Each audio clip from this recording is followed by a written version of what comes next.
Sorry, guys. I thought I clicked the right button. I sure It's did all right. not. We're going to get it one of these days. Hello, everybody, and welcome to the Kingdoms Queens podcast. We are officially 44 days away from NFL kickoff. We are getting so close, almost to the 30s, which then it's like a month, and that makes it feel so surreal. Yeah. I can't believe we're this close already. I feel like this countdown has flown by, but so excited to be with you guys tonight. We are down a Kingdom Queen tonight, Miss Jodi, because she's off doing some awesome things in the WNBA tonight. So Yeah, she is. we're rooting her on, and we're gonna carry the weight tonight. But go, Jodi, go do your thing. Yeah, do your thing, girl. We're proud of you. So I'm your host, Lexi. I'm Chrissy. And I'm Jodi. Hey, y'all. Yeah, I know. I'm so used to it. I'm Jodi. Hey, y'all. Hey, y'all. So let's get into it. Yeah. Really, there is so much to discuss right now. Yeah. What a training week. Training camp in full swing with apparently the Steelers are the only team that hasn't reported yet. They report tomorrow. Yeah. It's interesting how teams report at different times. Like you'd think it would be like one set schedule, except for maybe the first team that's like Thursday night game. It's just weird how how schedules get laid out. But I agree. I feel like it would make more sense if everyone just they're like, okay, everyone has to be here by July 22nd, whatever. Like, I don't know. Yeah. All right. So pretty much the NFL is back. Yeah. And there's been a lot happening. Yeah. All over the NFL today. Craziness. So we are first going to get into the Chris Jones discussion. Yes, the impending doom. Not really, but I hope not. Oh, I hope not. Like, I'm sure a lot of Chiefs fans have like some PTSD from the whole Tyreek situation, and they're not the same, but there's some similarities that I think are freaking us all out, right? Like, he's wanting more than the Chiefs are going to give him. Like, we all know that Brett Veach is not going to give him $30 million. We just know. I know. And so, like, there's that aspect. There's the aspect that he's sitting out, and it's like, how long will he continue to sit out if they can't make it, like, reach an agreement, can't reach a deal? And that's what, like, my thought process last week, I was like, oh, he better be there for a camp. And now I'm just like, is he even going to be there for the season at all? Like, is he going to show, like, is he even going to be technically on the team this year? Like, I really hope it doesn't get to that, because but man, that PTSD from the whole Tyreek situation, where that happened so quickly, and we were just like, wait, what? They're in trade talks. Wait, he's been traded? What? It happened all within like 12 hours. Yeah. And I don't know, like the whole Chris Jones situation, it just makes me a little uncomfortable. Me too. And I was thinking about what you said last week, and I was I'm so in between. I feel like you and Jodi's opinion, because Jodi's like, oh no, he can show up day one, he'll be fine, which I understand that side. And then I also understand your side, where it's like, I want him to be there in the practice. Yeah. And I feel like I'm starting to lean more towards your side, just because I want to see him there. Like, I'm seeing these other players that aren't. Now, it's not that I don't think he shouldn't be paid. I do think he should be paid. He's earned it. He deserved it. It.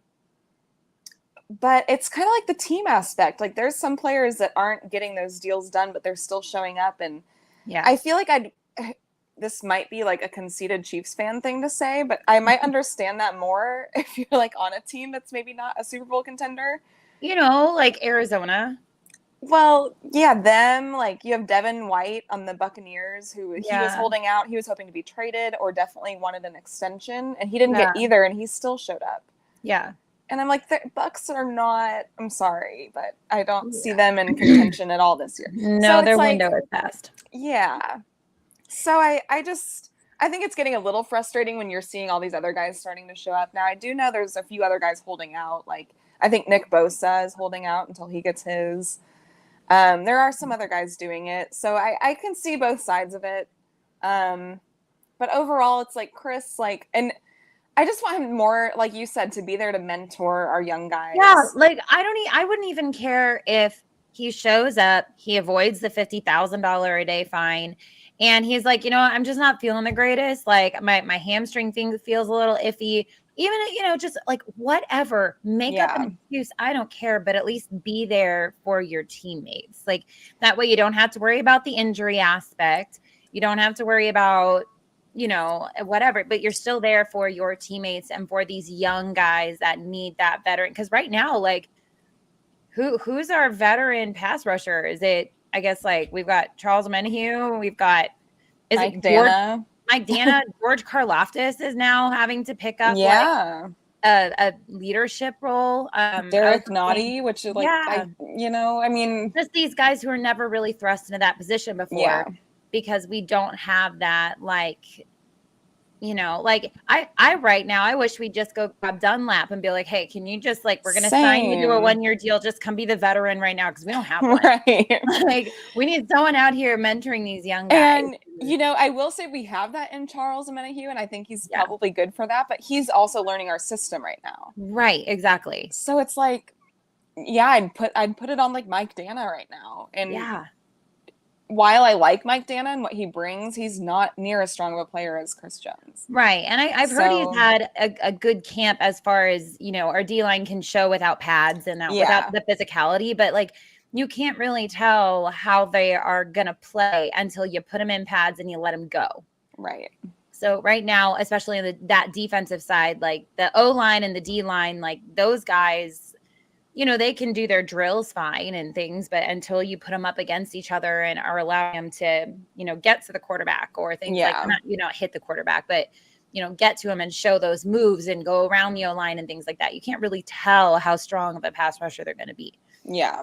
So, I agree. And we had Keandre Coburn on our show, and he was so excited to learn under Chris Jones. And like, I just want that for him. I want that for those young guys. He brought him all the snacks. Like if Chris Jones doesn't get there soon, all the snacks are going to be gone. I mean, so Chris can get there for the snacks at least. Like, I have a hangnail on my toe that makes it painful. But I'm here for the snacks, and I'm here for the mentorship, Yeah. Like, so hopefully, I was hoping by today we'd hear like something, but I noticed in Andy Reid's presser today that didn't even ask about him. So I'm like, I don't know. I wonder if they've been told like, hey, don't ask. Just leave it alone right now. Don't ask about that stuff right now. Like he's got enough on his plate. Because you could kind of tell when they asked about him last week, when they asked if he was surprised he wasn't at camp, you could tell in Andy's own way that he was ticked that Chris wasn't there. And I know Andy has nothing to do with the contract side like that. He's just a coach. But you could tell that he, as a coach expecting one of his leaders, especially like the leader of the defense, you could tell that he was frustrated by that without saying he's frustrated. Yeah. Just like the little mannerisms and the tone of his voice were just a little like right. And Andy, like we said, like he doesn't show a lot either way. Right. And so when you can kind of tell he's leaning one way, it's like, I hate it. Pure little Andy Reid. We need him to stay with us, Chris. Like, don't put him through stress. I know. Good gosh. Hopefully we hear something soon because Chiefs fans have enough on their plates thanks to Kadarius Toney. Good old Kadarius Toney injury. And his lovely injury and surgery today. So that's fun. So there was a lot of talk about Kadarius Toney in the offseason potentially being the wide receiver 1. Yeah. And I think we can all see it. Like the potential is crystal clear. Definitely there. It's just, maybe this current team is just not meant to have a true wide receiver 1 because we're just juggling. Yeah. And that's kind of, I feel like almost as weird as this, this sounds so weird coming out of my mouth, but it's almost a strength in a way that we don't have a wide receiver 1 and that we just have like a variety of options. It is. Because you saw our offense last year, like Juju was as close to a wide receiver 1 as we have, and he's not a wide receiver 1. Like, no offense, we love Juju, right? We love Juju, but like MVS isn't a wide receiver 1, and we love him. Yeah.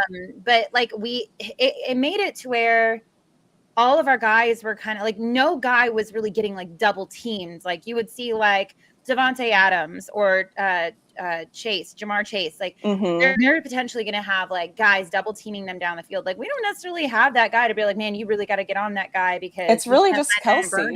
it's just Travis Kelce. And Kelce somehow is magical and gets through people anyway. Always open. Yeah, he's always open. So, but I will say, Kadarius Toney's surgery that he had, like, if anybody knows me, I was going to say, I've had 1,000 knee surgeries, up until my knee was replaced last year. So trying to avoid that. But I have had the surgery that Kadarius Toney had. It sounds like he had a chondroplasty. And Andy said everything looked good in there, which means it wasn't like much cartilage damage. They may have had a few frays or things like that. And so when there's not much to clean up, the rehab is very, very easy. I had one where even my cartilage was not in good shape. They cleaned it up. And that rehab was, it was a breeze. No joke. So, I thought you were going to say it was it was a breeze. Like, okay, good. I wasn't using crutches. I wasn't using anything. So it's all about quad strength. And for Kadarius Toney, like, we've seen him, that man is, wow. I don't know if he has an ounce of body fat on him.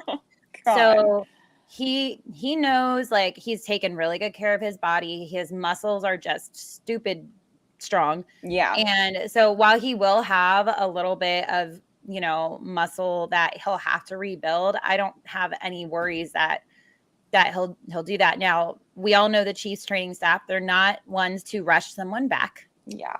Especially when someone is as injury prone as Kadarius Toney. So I wouldn't be surprised if he misses week 1. Same. Because they don't want to rush him back. They want to make sure we have him, towards that second half of the season. And I know a lot of people are freaking out about Nate Taylor's comment, and they're taking it way out of context. Right. Like, they're saying, like, oh, he's saying he won't even be ready before Halloween. And it's like, no. He's saying what's important is how he feels the second half of the season. And you don't want to rush him back to where that second half of the season he's struggling. Mm-hmm. That is what Nate Taylor was trying to say. And everyone freaked out about it. So. And I feel like I'd rather have him for that second half of the season, because that's when we play teams like the Bills, the Bengals, and the Eagles. Right. That's Chargers. AFC heavy. Yeah. Yeah. So I really want him to be there for those kind of games, as opposed to like the Bears and the Lions, and everyone's so new in the first few weeks anyways. I'm like, I wouldn't mind, as much as I know they want to plug him in our offense, as much as we all want him to be, like, it wouldn't be a horrible thing if he had to miss like 4 or 5 games. Right. I would love to see him go against like Sauce Gardner and the Jets, like week 4, but I don't know that we're going to get that. And honestly, with that field in New York, it might be better that he doesn't. So well, I know, like, McDuffie last season, he had that injury at the beginning of the season, and he said, he's like, I felt ready to come back this time, but the training staff told me, like, no, we're going to ease you back in. And he said, what I didn't realize is when I thought I was ready, I wasn't actually ready. And had he gone back when he wanted to go back, he would have injured himself even more. Right. So I have full faith in our training staff to make sure that they don't push him back in too soon. And if that means he misses week 1, week 2, week 3, then so what? We didn't have Kadarius Toney for the first 8-9 weeks last season. Exactly. So, I think that's the bummer part, that people are like, well, we just wanted a full season of him, because the potential that's there, and you want to see all of that, because he can make amazing electric plays happen. But at the same time, I'd rather him be there for that playoff run, the end of the year stuff. So totally agree. So since we're talking about Kadarius Toney and what we are going to look like without him, let's jump into our wide receiver room. Woohoo! Yeah. I think I'm actually feeling way more positive than I think you are too. Oh yeah.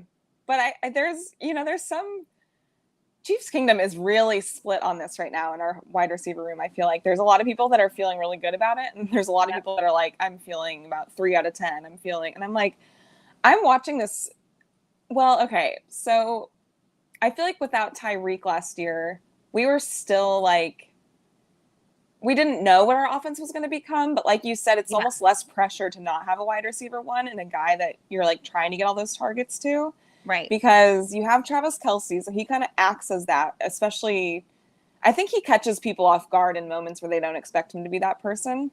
So that's where he gets open and he's like, oh, I'm just going to trick you real quick. And so we have that amazing aspect of our offense. But then we're not fighting for a guy like a DeAndre Hopkins now to get his touches. So you're gonna yeah, it isn't an off season if people aren't freaking out, right? That's just how it goes, especially with our team, because all of us at the end of the day, we want what's best for our team. We just want to see them win and keep doing what they've been doing. So I understand everyone's concerns either way. But I just think what I've been seeing so far in training camp, what we witnessed last year with our offense, do without Tyreek Hill, I think that proved to me that you can win a Super Bowl with a room that I don't want to diminish their talent, because I think all of these guys are really talented. So I don't want to take away from that. But they're not the big flashy names. It's not Stephon Diggs. It's not DeAndre Hopkins. It's not whoever, and but I think guys like we've seen Rashee Rice, we're on that train in training camp. I'm on everyone's train right now. I'm on Sky Moore. I'm on a very long train. Justin Ross. Like, I've just seen the potential. I mean, Deneric Prince, apparently he doesn't ever drop a pass. Like, he catches everything instead of Juju. It's going to be Deneric catches everything. Yeah. Prince of our offense. Prince of the kingdom, right? Ooh, so I like that. Prince of the kingdom. With that King Felix and yeah. Prince. Oh, perfect. Hey. Starting nicknames over here. It's clicking. But so I think there's a lot of potential there. I love what I'm seeing so far. I think if we've learned anything from last season, it's that Mahomes and Andy Reid are going to get people open. They're going to make these crazy electric plays happen, and it just has to be the right guy to make it work, and I think we have that room. Yeah, and you know what's interesting about our wide receiver room, and I don't think this is an accident either.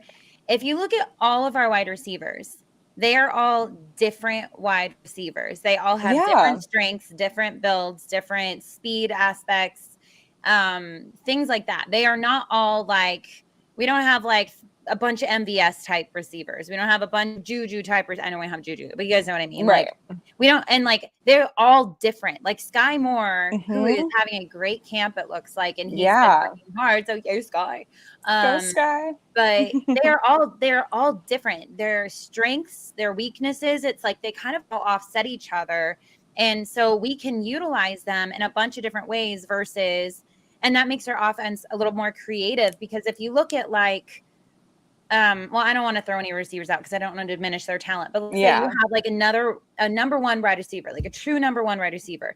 But let's say they have some weaknesses, but they're your number one wide receiver. So you want to force them to try to do as many of these different types of plays as possible. And maybe, sometimes that's not their forte, but you're like, they're a number one wide receiver. So we got to push the offense through them. With the Chiefs, you can say, okay, well, this type of play is best for Sky.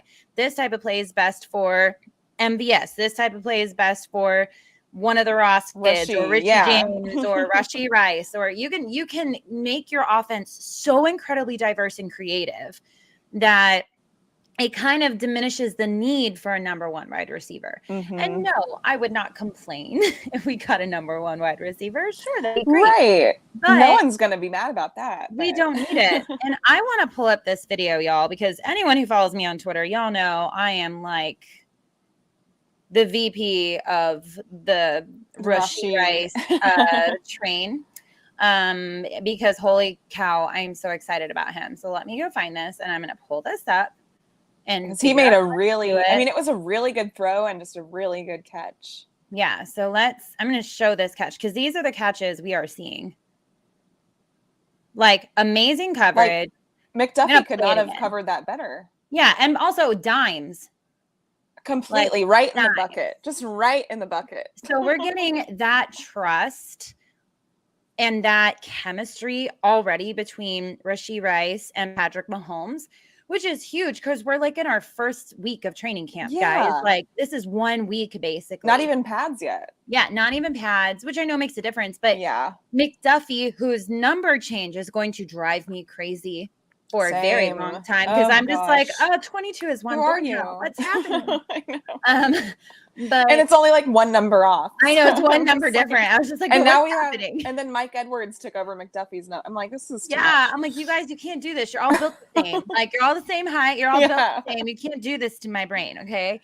But the connection we are seeing between Rashee Rice and Mahomes already is just I don't know. I think that it's really, really special. I see so much potential in Rashee Rice, and I'm probably hyping him up too much. But you know what? No, I don't think you are. No, this show hyped up Pacheco, y'all. And we sure did. What did we find with Pacheco? A diamond in the rough. We got Pop. We got Super Bowl running back hero.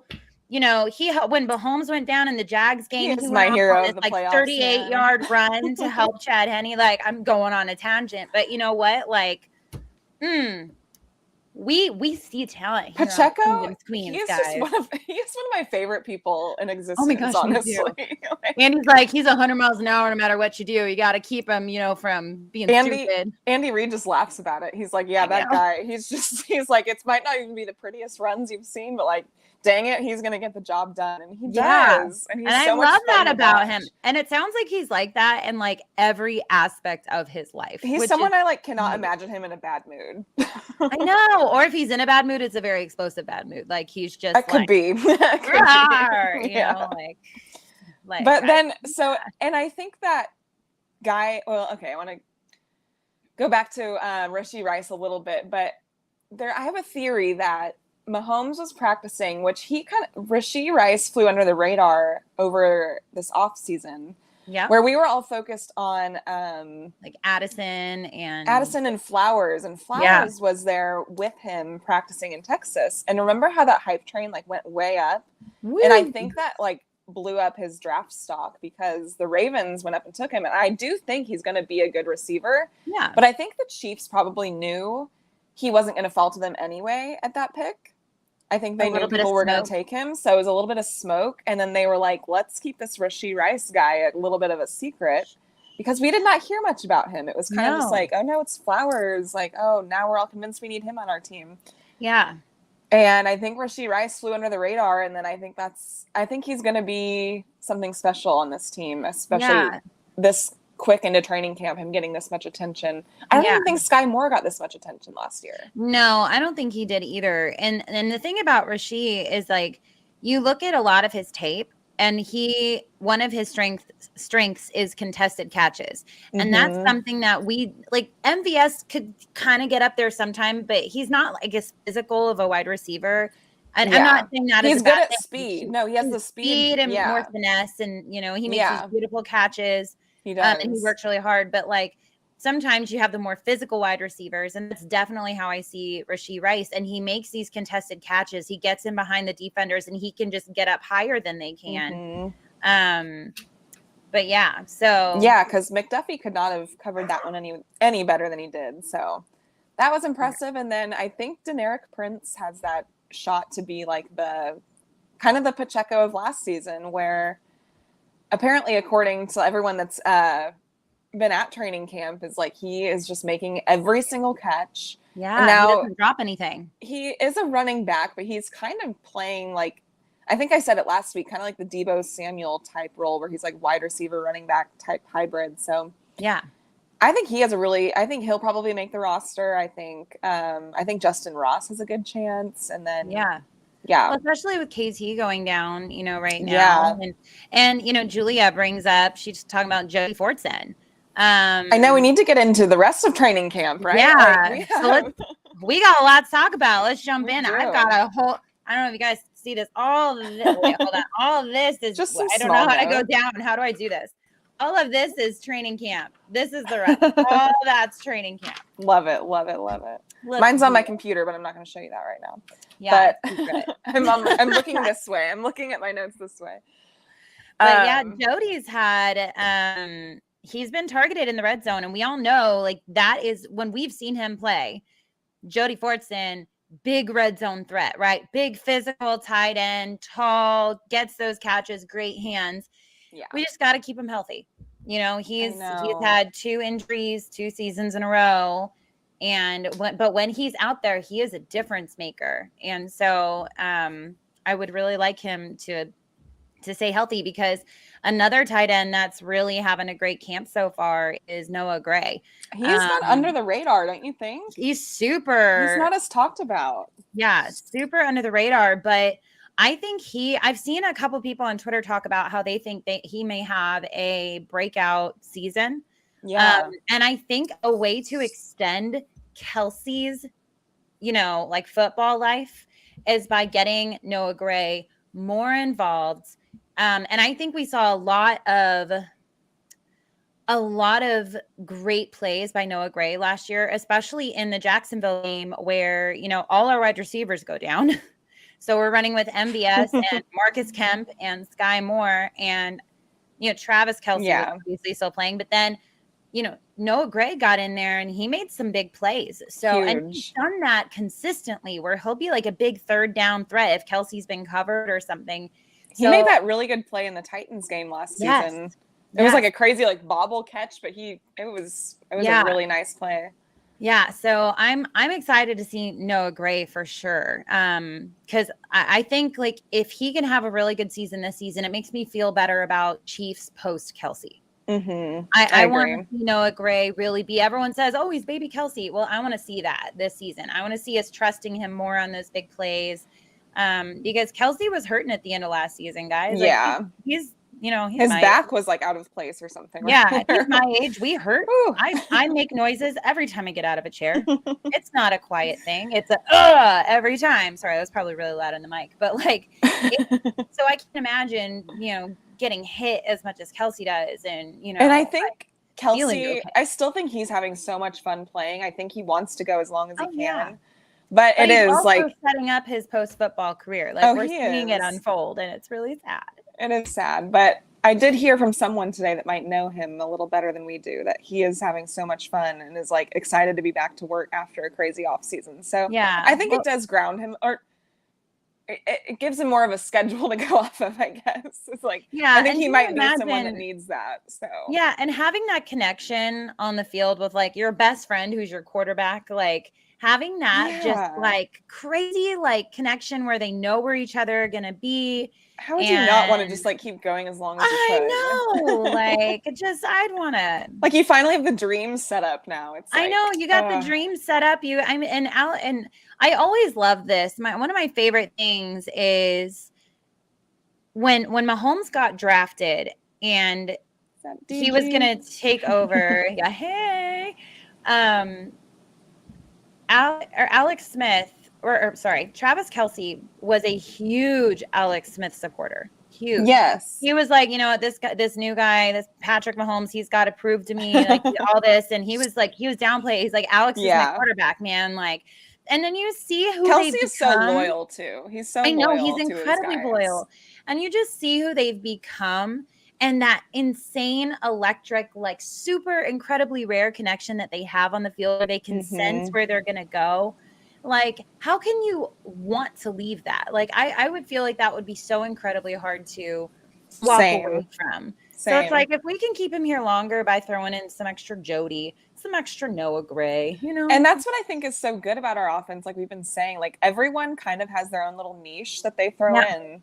And I'm really excited to watch our offense operate this season. Yeah. I think we're going to run a lot more two tight end sets. We were the number one, especially with KT out, with Kadarius Toney out. Yeah. We were the number one two tight end set offense in the whole NFL last season. We have the best tight end room in the league, baby. Yeah, we do.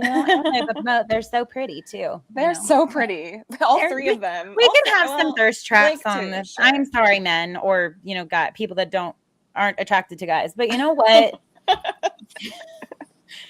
We're inclusive here, but man, they are just beautiful. We're just going to give compliments where they're due. That's all. Yeah. God, well done. Yeah. God worked hard in our tight end room. He really did.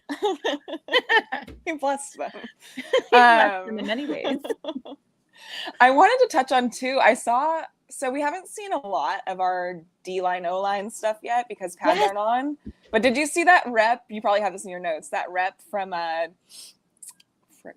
Donovan Smith, our new left tackle, versus Mike Dana. Man, they went at it. They did, and I love it. I love it so much. It was a good battle, though. Yes. I was this is great. What you want to see. I love it. And, I had originally put on my notes, I understand we're not getting a lot of defensive things right now because we're not in pads, and this is more about the offense, baby, things like that. But I did some research today looking for defensive highlights. Yeah. Because I just was, they just don't get as much, pizzazz with the offense. So one thing I want to add really quick. Yes. The struggle of training camp for me is I want to see both sides of the ball do well at all times. But that means one side isn't going to do as well sometimes. That means the other side is. Right. So it's such a struggle because I'm like, oh, I'm so proud of you for getting the interception. Mahomes, how dare you throw an interception?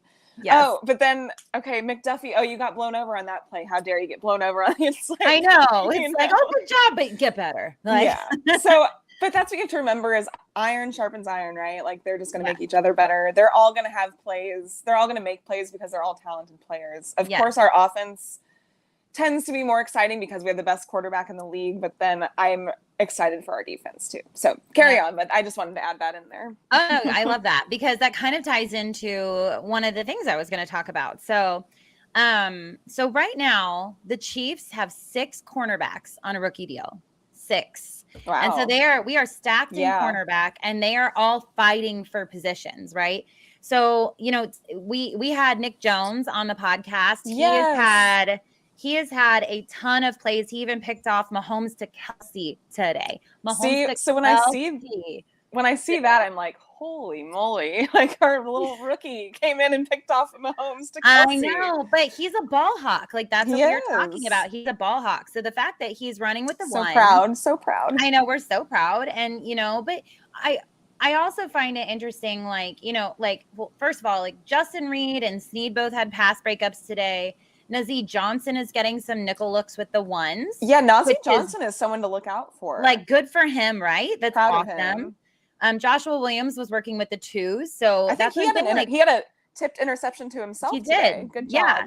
So there's so much competition, and I love that because these cornerbacks are going to be fighting for spots, and they're going to have to work hard. So, Julia, that's where I agree. It's like I don't want Mahomes to be picked off, but then I'm proud.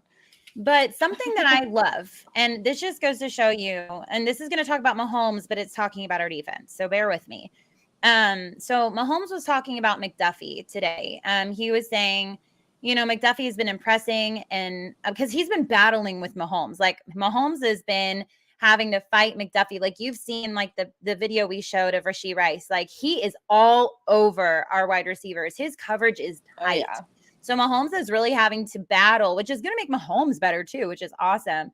But he is really having to battle to get these balls past McDuffie. And he was saying, he said he knew last year he was going to be good because he is always in the right spot. Now the next evolution for him is just to be making the interceptions. Yeah. And then he also told McDuffie and Snead, he goes, especially out here, I'm going to test you. Mm-hmm. And I love that because you've got our quarterback who doesn't have to be doing that. He could just be like, well, I'm going to do this because I know it'll work. I'm going to do this because I know it'll work. But he's testing himself and he's also testing, you know, our safeties, our cornerbacks, all of those guys to see just what he can get away with and see if he and what they're paying attention better. To. Yeah, and just see if he can make them better in the process. And I love that he's thinking that way. It just... And I think that's one of the best aspects of training camp is you can get away with that stuff. You can try that stuff. And he's like, that's where Andy Reid gives me that freedom where I don't think many other quarterbacks, probably a few, I would say the Burrows, the Allens, the Hertzes of the world, Herberts, they might get away with that kind of stuff, but not many of them are. And I think it's because he is so talented and you know the plays he can pull off. And so if he can pull something like that off on you, like, I love that he's wanting to test everyone and just make everyone better because we have another hard schedule. So where you're facing all the best in the league again. Yeah. I mean, it's the same thing every year, but that's what comes with winning a championship, which is great. Right. And I know, like, I obviously am not an NFL coach. Like, we all know that. But, I mean, I thought you were. I know, it's shocking. I know everybody's shocked. I just dropped a huge bomb on you guys. Crazy.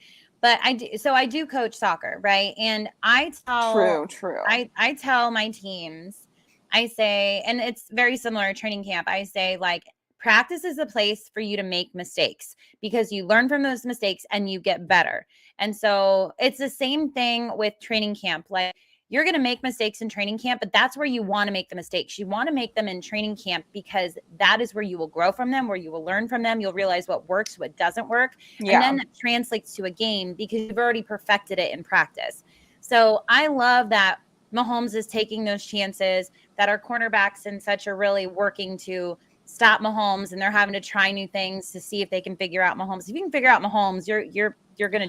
That's the thing. I mean, you are going Yeah. against the best every single day in The practice. best of the best. I mean, you couldn't ask for anything better, like to make your game better. So and I think our offense, it's just so diverse, and so these guys are going to see flashes of everything in our offense. And it's, I mean, easily the most creative offense in the league. Oh, for sure. I think our defense, what I've heard a lot of those guys saying, especially like guys like Justin Reed and stuff, he's like, Spags, which maybe I just didn't listen to it as much, but I feel like I did. But I don't remember guys saying his defense was that hard to learn. But over these last few years, I've been really hearing the guys say, like, his defense is hard to learn. So I'm wondering if Spags just like upped his game a little bit, but I feel like these guys are on it for next season. Like, and they're out to prove a point. Yeah, this feels different than when we won the Super Bowl the first time. And it also sounds like such a when we won the Super Bowl. I know, But like, it really does. It feels different. It feels like, and I don't know if it's because the Chiefs won the Super Bowl with such a young group, like so many rookies on the team. Yeah. And so much like adversity with like Mahomes' injury, Kelsey's back, Snead went out against the Bengals, I think it was. He went out so early. He went out he went out with a concussion. Yeah, because I was just in Disney World and my mom and I watched the AFC Championship against the Bengals and the Super Bowl against the Eagles. It's fine. But no, but still, then that just shows you where my priorities lied. I was like, oh, we're gonna watch this. Seeing you watch that, I went back and watched it too, and I was it like, was so holy good. crap! I forgot he went out the first drive. I know, it was so early. I was like, oh my gosh. So, but like, our group was so young. Well, I think what made this one really special is it wasn't like, so the first one, they're just such different wins to me, because the first one was, we hadn't won in 50 years. And we'd been like waiting, clamoring for it. We had such a good team. Like, it was kind of expected. Yeah. But this, we had kind of a Hall of Fame team. You had your Tyreek Hill, your Travis Kelce, who was younger, and then you had a lot of defensive stars on there. More talented roster, I would say. The names on the roster were more talented, the names. I would say they had the bigger names. Yes. So then this season... That's a better way to say it. Yeah. This season, I think they were just as talented, if not more talented. I'd love to see like those two teams go up against each other and see which one, right? Which made us more dangerous. And so it just felt cool because I think we were so underrated. And everyone thought, it wasn't we lost expected Tyreek. of us. Yeah. We lost. Hey, you know what? Maybe this season we won't have to hear that every single game. Oh my gosh. Every game. Gosh. It was like, gosh, if I should have bet on every game, like, will they mention Tyreek Hill 100% 5 times? $1,000. Yeah. Thank you. I don't know how betting works. It's not legal in Missouri, and I'm not driving to Kansas, so I don't know how it works. But you know what? Come on over to the Osborne house. It's crazy. But yeah, I agree. Well, I've got one last thing about camp. Okay. Because I don't want to leave him out, because Harrison Butker had kind of a little dramatic of a year, a little iffy sometimes with the injury, and then trying to come back from the injury and the mental aspect of the injury. But today, so he went 7 of 7, and then he missed the 8th one, which was a 47-yarder. And then, oh my gosh, I'm blanking on his name. Tommy? No, what's our special Justin team Reed? coach? No, special team coach. Dave Tobe. Yes, thank you. God, I was like, it's something. He made him retake that 47-yarder, and he nailed it. So he went 8 of 9, and he was 7 out of 7 before he missed it, and then he made it right after. So he went 8 of 9 today. So but kicker is back. I just want to give them some props, like absolutely. Yeah. Special teams guys never get enough props. I don't think they do either, and the special teams is so important. We've been a part of Chiefs teams where their special teams was horrible. Oh, and, God, I would say the year before last, our special teams was not great. And a lot of mistakes came from special teams. Sure did. So I don't know. It's just, I don't know. It's just, I'm happy when our special teams guys do well. And Harrison Butker had such a crazy or what? I was just thinking, what? No. I was just thinking, I had a flashback to the Colts game. I know. And we've seen what happens when your special teams isn't clicking. Yeah. And how it can actually cost you a game. And it so literally can. When they're in sync, everything else works well too. Yeah. If you notice towards the end of the season, our special teams figured it out finally. And our team. And that's what ultimately won us the Super Bowl, honestly. I'm going to be honest. Yeah. Well, what's up, KT? Get better. I don't want to say that overall, but like every single aspect of our team worked together to win that Super Bowl. That's what I'll say. But had special teams played like they did earlier in the season, we wouldn't have won the Super Bowl. No. So they're special for a reason. Exactly. Okay? Be special. And I'm ready for butt kicker to get back. I think he lost a little confidence last year. I think so too. He still is one of like the top 5 kickers in the league. So yeah, butt kicker, you're not going anywhere. Yeah, we back you. We support you. Yes. Well, we could talk about training camp for probably hours. But we're going to do a quick segue. And by quick, I mean fairly quick, because Justin Herbert got a contract extension. Oh, yeah. Congratulations, Justin. Surprised it happened now. Yeah. Surprised it happened now. Seems like a weird time, but, congrats, Justin. It's random, but I guess it was between him and Burrow, and one of them were set to go first. Yeah. I just don't see Burrow's getting done till next year, so I don't know why there was such a rush to get it done. I don't know, but then he had that, Burrow had an interview today where it maybe sounded like things were in the talks right now. So there could be a chance that his gets done before the season. Interesting. His extension. But, so Justin Herbert is now, quarterback of the Chargers. He is now in the top. Gosh, Patrick Mahomes is now the top 8. Isn't that crazy? Quarterback, which is insane. That's insane. So we might have to up his contract next season, but we'll get into that another time. But good for you, Justin Herbert. You're a talented young man. You deserve that money. $252 million. Yeah. 5 years extension, which puts him at about $52 million a year. So right around Aaron Rodgers, Jalen Hurts, Lamar Jackson, they're all in that $50 million a year, which is so relatable because I'm really close to that too. So I wish I were. I'm kidding. Yeah, obviously I'm kidding. So far away from that. Just like maybe that's sad. 1/100th of the way there, not even, but we're working here, okay? It's pocket change, just chump change. We're trying. They are putting their bodies on the line for our entertainment, so I appreciate that. You know what? I put my body on the line every day I get out of bed. So you know what? We all do, really.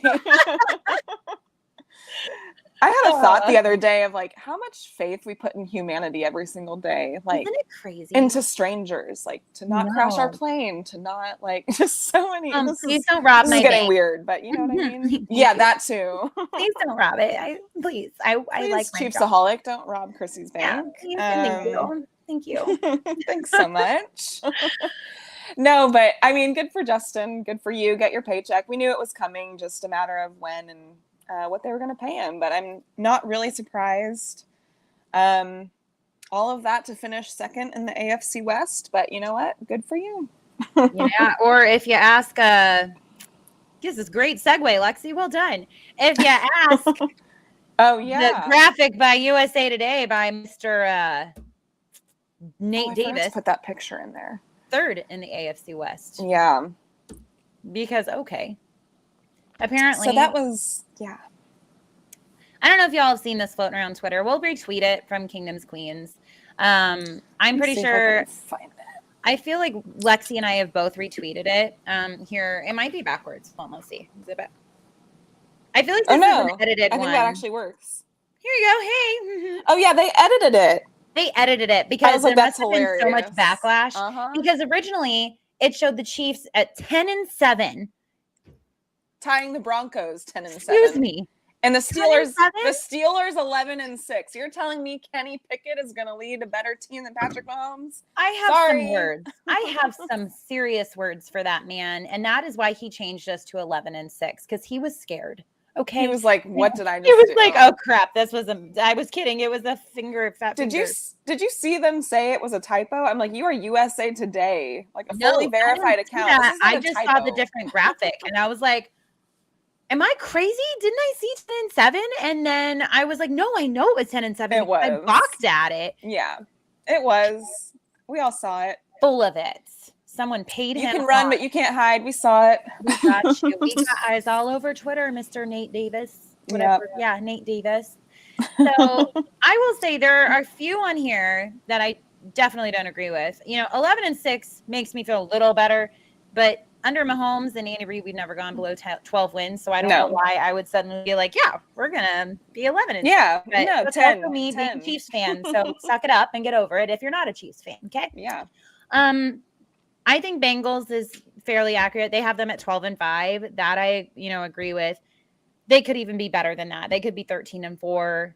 They're a great team. We all know it. We hate it, but we know it. The fact that they don't have anyone in the AFC North going under 0.500 is insane. Yeah, that's so weird to me. I'm like, you guys have like the hardest division, arguably, and you're telling me their losses don't even come in their own division? Or like, what are we saying here? Like, what is happening? I do think the Bills are super inflated. Again, as 13 usual. and 4. Like, I think the Bills have some issues right now. And I agree. And I think they'll win their division still. Yeah, but maybe. Their division's gonna be really hard too. And they've got the Dolphins, and if I'm not a huge believer in the Dolphins. I'm sorry, guys. I'm not either. I just don't get it. I don't understand. I know they've got Tyreek, and I know they've got Waddle. I get that. Congratulations. Congrats on the speed. Yeah, congrats, you're fast. So is the Flash, but people can stop him. So, it's just like sorry.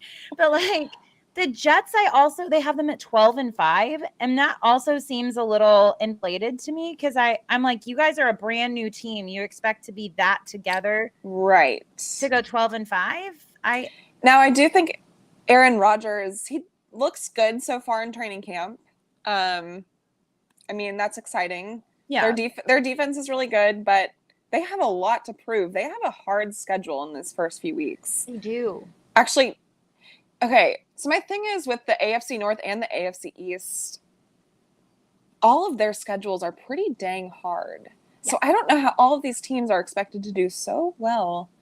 I'm like, unless you're all just beating the crap out of the NFC and no one does well in the NFC. Like, I don't know how every team is getting such good records, but I just want to say Diggs goes to nuclear. I have to tell you, I called it last season. Well, the end of last season, I think it was this year, about how Diggs had issues with the Bills. And there was a video of him going up to Allen in a game and him like throwing his hands up and he was getting frustrated. And then Allen stared at his tablet the whole time and didn't even look at him. That moment right there, I said there are communication issues with the Bills and there are some chemistry and they wanted issues. To ignore it. And everybody said, oh, you're being dramatic. Oh, blah, blah, blah. Chrissy, chill out. No, I was right. I was right. Because they've talked about it this offseason. They've talked about it. So you know what? Next time I'm being all dramatic, which happens a lot. Listen to me. Just listen, okay? I know what I'm talking about 37% of the time. Okay, so listen to the Jets. Maybe more than that. Listen to the Jets schedule. Mm-hmm. How they start. Okay. So, first game, Bills. First game is Bills. I believe that's the Sunday night game or Monday night game. Next game, Cowboys. Next game, Patriots, which Next game, Chiefs. Next game, Broncos, which I don't know how those will mesh up. Next game, Eagles. Ooh. Giants, Chargers, Raiders, Bills again, Dolphins, then Falcons, Texans, not bad. I mean, they have some hard matchups at the beginning. Their schedule gets a little easier at the end, I will say. They have Falcons, Texans, Commanders, Browns, Jets could actually be a good game towards the end of the season there. Mm-hmm. Even though I don't like talking about their quarterback, but that could actually be a decent game. But the Jets have a hard season, so to have them at 12 and 5 is a little ambitious for me. I know. That's kind of what I thought. Like, Oh, sorry. My children are probably walking the door. So my dogs or my children, just ignore them. It's fine. It's fine. Not like you haven't heard them before. Well, there was they're a part of our show at this point. They basically are. Emma's actually a producer, so she really is. She carries it. I will say I was kind of shocked at the Vikings record that they predicted of 7-10. Where does that come from? They have the Lions at 11-6, the Bears at 7-10, which could potentially do better. We all were believing in Justin Fields last season. Hi, Emma. And they have the Vikings, Packers, and Bears at 7-10, and the Lions at 11-6. Yeah, that's crazy. So please be respectful. So I just think that the NFC North, like, it looks. That's just bizarre. Like, the Vikings made it to the playoffs, and they were almost undefeated for almost the entire season. Now, I was a big critic of the Vikings. Yeah, you were. I said they were the biggest frauds in the NFL. But after watching the quarterback series, my opinion changed a little bit because I grew so much respect. I agree. For Kirk Cousins and their coach. Like, I feel like they have a very special connection, especially for being like their first year they were together. Yeah. And I feel like the second year that they're going to be together, I don't know. Like, I think they could be better than last year. And so I was just kind of shocked that they were like, 7-10 for the Vikings. Yeah. I think I really like Kevin O'Connell. I didn't know a lot about him until we watched Quarterback and saw that bond that him and Kirk Cousins had. Yeah. But I thought that was really cool. And I think he actually seemed like a great head coach. And he led them. What was their record last year? Was it 12-5, 13-4? I thought it was 13-4. I think 13-4 sounds right. Right. It was a good record. Yeah.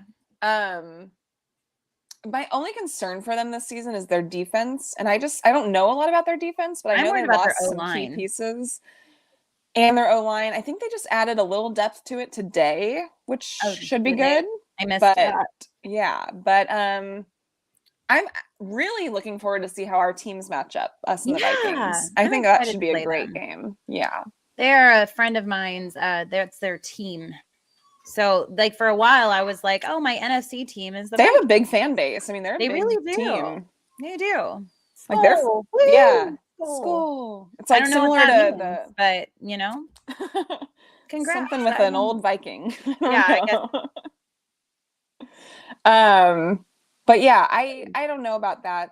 And then I think they also again had the NFC South not doing much, like, at all. And again, I think that could be accurate, actually. I don't know what to expect from any team in the NFC South. I don't know.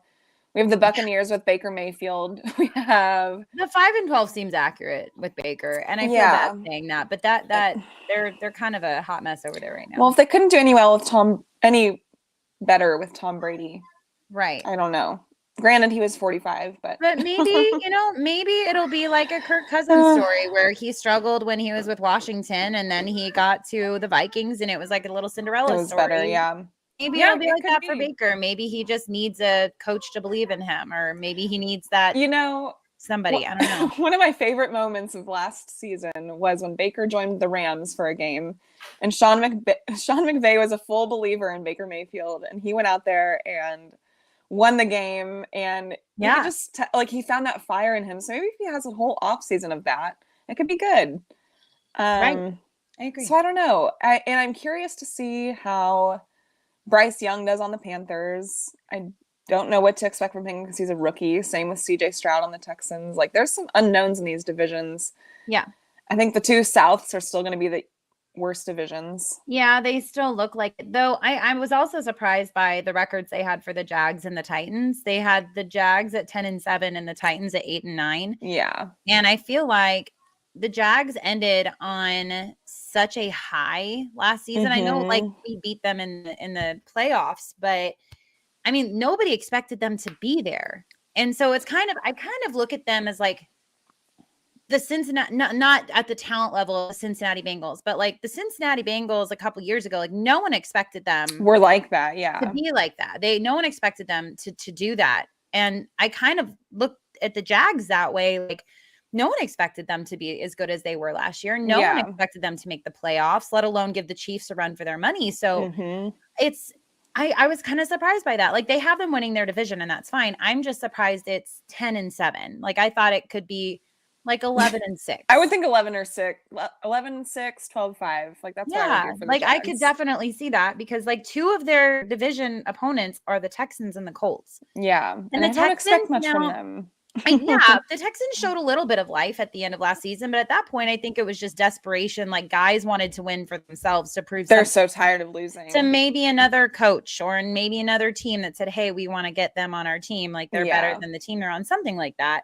But and I think guys, like, you know, at the point of the season we played the Texans last year, they're probably going into that game like, let's show up these Chiefs. Yeah. Like, they think they're the There's Chiefs nothing coming into to our lose. house. And like, they did. They took us to overtime. They played a crazy. great game against us. Like, we didn't even play badly. They just played a great game against us. So, and they had to feel really good about that afterwards. Like, okay, we can hang with the best of them. So yeah, we gave them a little spark. Like, good. But yeah, I'm just so excited for the upcoming season. But yeah, August, 10-7 for the Chiefs. That's not going to happen. Sorry. No, it's going to be much better than. And I don't think the Broncos are going 10-7 as well.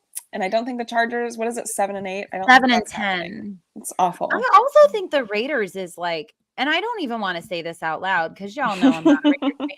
But 3-14, I felt like that was a little low. It is, and granted, I think that was before Jimmy G passed his physical, so maybe. I don't know. Well, they just released this, and I was talking to this guy on the plane. He was like this really sweet guy. He's a Raiders fan. He used to be a Chiefs fan, then he was a Chargers fan, and now he's a Raiders fan. How does that work? He was special needs, and it was wonderful. Okay. And I love that he was so passionate about it, and I loved him. Aww. But he is a Raiders fan right now. And I was like, I was trying to be funny, but, you know, I was also like, you know, trying to give him a little, you know, because he's on a plane full of Chiefs fans. We're flying back from Orlando into Kansas City.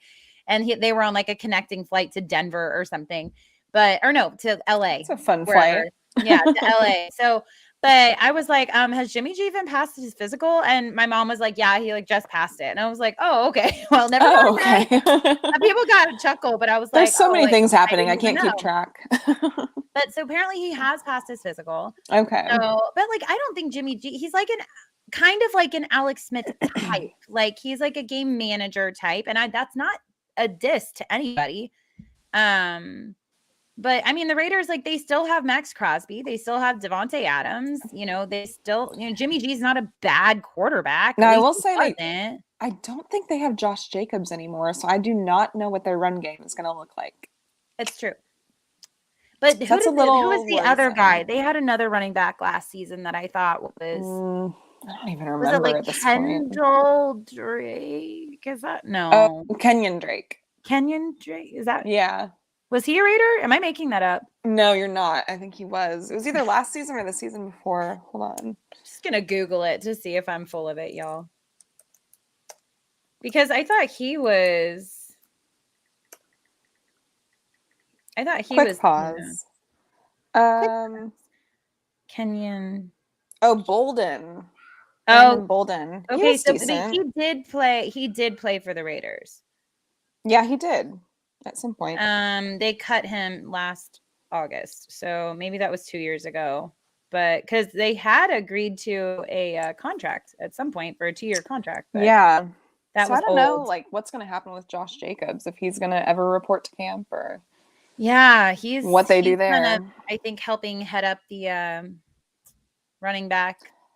And they just got Marcus Peters back on the Raiders. Yeah. Back in the AFC West. That's random. And so Marcus Peters, like, we all know he can make plays, but I think he's towards the end of being. Yeah. He's not the Marcus Peters he used to be. No. Right? We all know that. So I just hope he doesn't get in trouble in Las Vegas because of his, it's just past. Yeah. So please stay out of trouble, Marcus Peters. Yeah. That's where everybody seems to go to get into trouble. So I know. Gosh. Yeah. But yeah, hopefully he's grown out of that, but let's hope so. But yeah, that's all I had really on the NFL record projections by this Nate Davis guy who has probably been clowned by every fan base in the NFL. He must be a Steelers fan or something, because I will say I've seen a lot of people like kind of high on the Steelers, and I'm like, I don't get that yet. I kind of get it, but I don't. Yeah. So I'm like, you have a really good division. In the back. It's okay. I don't know what's happening. And then the Browns are still a big question mark to me. So I'm just excited to see them at 10-7 made me want to throw up a little bit because no offense to the Browns. I know we've got, like Juan Thornhill. No, he went to the Commanders, didn't he? No, he went to the Browns. He's on the Browns. Yeah. I want Juan Thornhill to succeed, guys. I do. Always. But I cannot root for an organization that employed Deshaun Watson. I just can't do it. Like, I'm sorry. You're trash. So and we have our third preseason game against them. Yeah. Yeah. But we won't see him, I don't think. So that's good. Yeah. And I just want to add really quick, I'm annoyed that we have to go back to Arizona for a preseason game because I hate that field. Me too. And I swear, if we play any of our starters on that field and somebody gets hurt, or even not our starters, if it's anybody on that field and anybody gets hurt on our Chiefs team, I'm so mad. Oh boy, y'all are not going to want to be near me because it sucks. Like that field. I'm so annoyed that we have to go back there. Me too, because obviously their grounds crew sucks. Hopefully we just have Super Bowl vibes and come out clean. Yeah, like homecoming, that's great. That's fun. But it is, I like that part of it because we just won the Super Bowl there. They'll probably love being back there. But can somebody figure out the field problem? Please. Because we had to play there twice and the field was horrible both games. And the problem is Arizona doesn't even care this year. Yeah, they don't. They're 2-15 is one I totally agreed with. I was like, oh yeah, they're just phoning it in. I think it's interesting how people are really down on the Niners too, real quick. Like, I don't understand that. They're a really good team. They didn't really lose that many people. Jeez. Don't talk. And I know their quarterback's unknown, but it's either going to be Trey Lance or Brock Purdy. I'm not too worried. Yeah. Oh gosh. Yeah, I totally agree. What is happening right now? I think they'll be a playoff team, and I think the NFC playoffs are going to look kind of similar, kind of different. I think Eagles, Niners, Cowboys are still going to be in the playoffs. Yeah. And then I don't know from there. It's going to be interesting. Yeah. I think the Commanders could shock some people, but not in a crazy way, but I think they could be better than 7. Better than they think. Yeah. Yeah. I would agree. Yeah. But it's going to be a busy few weeks here, and then we'll get is it okay? I think next Thursday already we have the Hall of Fame game, which is not a fun game to watch, but I'm going to be watching because it's football. It's football. Except I'm next Thursday. Soccer, so that's fun. But well, you won't be missing much. But I'm just excited to have football back. It's going to be a busy few weeks of training camp and. Yeah. I was filling out my calendar, my planner today. So I'm still one of those old school people that has a paper book planner, and it's color coded, and I use sparkly glitter gel pens to fill it out. I like it. And my Chiefs ones, I have every single Chiefs game written in red ink with gold sparkly stuff around it. Every single game. And I think it's what? Let me hold on. I had it written down and I was boasting about it all day. I yelled it from my office. I think it's August. Is it August 19th or August 13th? 13th, I think. August 13th. Yeah. Is the first preseason game. I'm so excited. It's so close. It's July 25th, August 13th. It's basically 2 weeks. Let's be real. I'm so excited. I get to see our Chiefs on a field. And I just can't wait to see all of our guys. I'm just so excited to see them in a real game. Yeah. Or not a real game. You know what I mean? A preseason game nonetheless. But our new guys that get to show off what they've been working on. And it just, from the sound of it, it just sounds like it's going so well. Travis Kelce's I've never seen, well, not that he's never seen, but he's just the energy in the room right now is so electric. Everyone wants to go back. It's such a Super Bowl vibe on that team right now. And I just know that competitive edge they have, and they want to be the next ones to two-peat the Super Bowls. Yes. Patriots did that, and Mahomes is coming after Brady. I want to do that so badly. We will see. It's going to be a long way, but I hope we can. Yes. And real quick, everybody, before we sign off and let you get back to things that are not nearly as cool as us. It is Miss Lexi's birthday on Saturday. She's going to be 17. Yes. And wow, yeah. but no, like Exactly. everybody make sure you reach out to her on Twitter, wish her a happy birthday because we love her so much. She is so important to us. And she just helps make this thing go round. I wish you guys could see just all the work she does to make sure this podcast gets up and going every single week. So just make sure you reach out and wish her a happy birthday because we love her so much. Thank you. So, I appreciate that. You're welcome. Try not to cry because I'm a crier. So sweet. So sweet. Thank you so much. You're welcome. But you guys, I'm sure the rest of this week is going to be insane because that's just been how it's been. Literally, we signed off the podcast last week and things started going crazy. So you know what? Every time. We're going to have some crazy things to talk about. And we're probably going to end this and Chris Jones is going to sign. Yeah, we're gonna announce it. We're gonna be the breaking news. So make sure you don't miss us next Tuesday as we announce Chris Jones' extension. But hopefully pending. Asterisk. Yeah. Nothing verifies that statement. Nothing. So but as you can see below, make sure you like, subscribe, follow, comment, everything to all of our different platforms on here: Facebook, Instagram, Twitter, TikTok, Spotify, Apple, all the things, just all the things. Make sure you like and subscribe so we know that you guys are out there and you're supporting our show. And yeah, we will see you next Tuesday to talk about everything crazy. And we should have Jodi back with us next week. So until next time, your queens have spoken. Bye. Bye, guys.